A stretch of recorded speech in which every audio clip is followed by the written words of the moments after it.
बिलासपुर जिले का जतिया तालाब, जो कभी क्षेत्र के सौंदर्य और जल संरक्षण का प्रतीक बनने की योजना के तहत स्मार्ट सिटी परियोजना में शामिल हुआ था, अब वहां की लगभग 5000 की आबादी के लिए एक बड़ी मुसीबत बन गया है।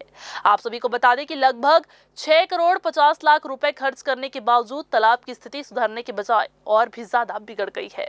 जतिया तालाब के सौंदर्यीकरण के लिए चारों ओर बाउंड्री वॉल, 3D पेंटिंग्स, 3 प्रवेश द्वार, सोलर पैनल और गार्डनिंग के साथ प्लांटेशन किया गया। 150 के एलईडी क्षमता वाले एसटीपी भी स्थापित किया गया ताकि गंदे पानी को ट्रीट करके तालाब में डाला जा सके।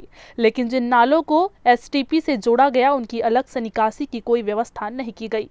नतीजतन बारिश के मौसम में पानी बहकर आसपास की कॉलोनियों जैसे कि आनंद नगर, शांति नगर, तुलसी नगर और लक्ष्मी नगर में भर जाता है। बरसात आने वाली है। बरसात की जब पानी आएगी तो ये पूरा रोड में जाएगी और ओम नगर पूरा डूब जाता है। घरों घर अंदर में पानी घुसेगा, सब कोई का फ्रिज खराब हो जाएगा।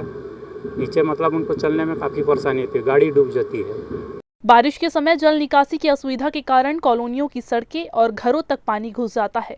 वहीं तालाब में जलकुंभी और गंदगी जमा होने से ये बदबू मारने लगता है और मच्छरों का प्रकोप भी यहाँ बढ़ जाता है। इससे न सिर्फ स्वास्थ्य खतरे में है, बल्कि भूगर्भ जल स्रोतों के भी प्रदूषित होने का खतरा है। नहीं, ध्यान नहीं, कुछ नहीं देती साफ सफाई वगैरह के लिए। नगर निगम के कोई अधिकारी बस आएंगे, उस दिन बस साफ सफाई होता है, उसके बाद नहीं होता। हाँ, झाड़ू सवेरे 2 कर्मचारी हैं और रोड को झाड़ू लगाते हैं। तालाब परिसर की सुरक्षा व्यवस्था पूरी तरह विफल है। यहाँ लगाए गए सीसीटीवी कैमरे तोड़ दिए गए हैं और बिजली के खंभों से तार बाहर निकले हुए हैं, जो कभी भी बड़े हादसे का कारण बन सकते हैं। इसके अलावा दिन हो या रात, तालाब क्षेत्र नशाखोरों का अड्डा बना हुआ है, जिससे स्थानीय नागरिकों में भय और असुरक्षा का माहौल है। परेशानी तो तालाब के नाम से ही है और अपराध का ये गढ़ है।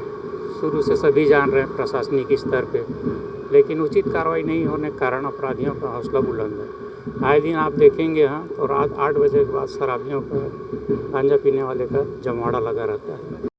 25 सितंबर 2023 को तत्कालीन मुख्यमंत्री भूपेश बघेल ने इस तालाब का वर्चुअल लोकार्पण किया था।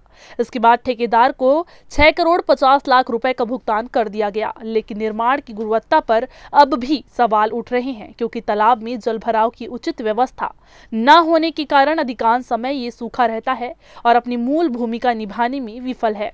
जतिया तालाब में लगातार वहाँ पे जो वर्क है, जो रिपेयर के वो कराए गए। इसके बाद वहाँ पे कई जो है पुलिस को हमने एफआईआर भी कराया है, कुछ चीज़ें नगर निगम ने वहाँ लगाई थी, वो चोरी भी हो गई। इसके अलावा वाटर जो उसमें फ्लो करता है, क्योंकि वहाँ पे एक एसटीपी बनाया गया है, तो उसपे हम वर्क कर रहे हैं, कितने अच्छे से उसको फ्लो करके साफ पानी वहाँ पे जतिया तालाब में आए। जतिया तालाब की ये स्थिति सरकारी योजनाओं की जमीनी हकीकत को उजागर करती है। करोड़ों खर्च करने के बावजूद जल प्रबंधन, स्वच्छता, सुरक्षा और सौंदर्य विफल नजर आ रहे हैं। स्थानीय निवासियों की उम्मीदें अब शासन प्रशासन से इस तालाब को वास्तव में उपयोगी और सुरक्षित बनाने की है। कैमरामैन राहुल ठाकुर के साथ घनश्याम गंधर्व की रिपोर्ट।